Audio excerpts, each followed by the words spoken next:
então vamos lá.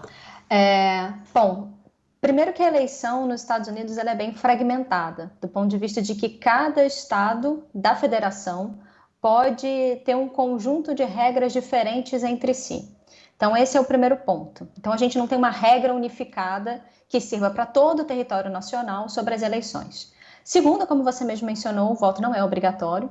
Terceiro, o voto acontece num dia de semana normal, vai acontecer na terça-feira, em que as pessoas saem para trabalhar e muitas das pessoas não têm condições de sair do seu trabalho e de despender esse tempo para ir no seu local de votação e então retornar ao trabalho.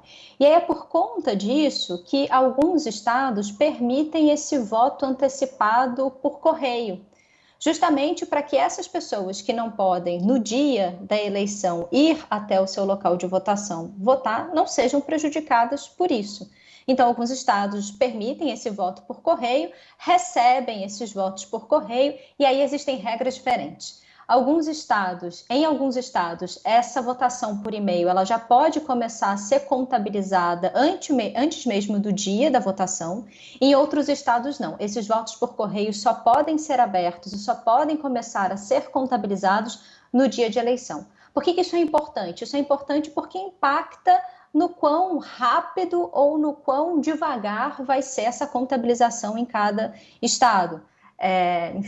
Michigan, por exemplo, é um estado que nos últimos anos veio implementando algumas regras para que a contagem dos votos seja uma contagem um pouco mais célere, enquanto a Geórgia acabou de passar uma regra que, para além da contagem por máquinas dessas células eleitorais, existe também a necessidade de uma contagem by hand, ou seja, uma contagem manual dessas células, o que torna o processo de certificação, né, de apresentação do resultado final e certificação dessas eleições muito mais devagar. Então, esse é um primeiro ponto. Um outro ponto é que existe uma diferença nos Estados Unidos entre o voto popular e o voto do colégio eleitoral.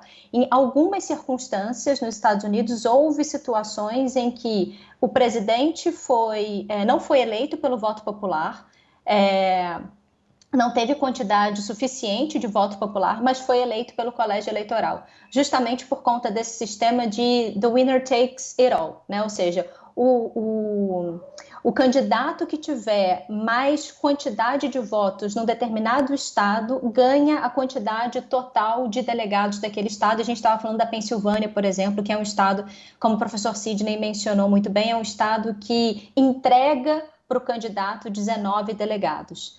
Então, às vezes, o candidato ele tem muito mais votos populares, mas não tem a quantidade de votos no colégio eleitoral. E o que importa para as eleições é a quantidade de votos no colégio eleitoral. Então, essa também é uma diferença nas eleições norte-americanas.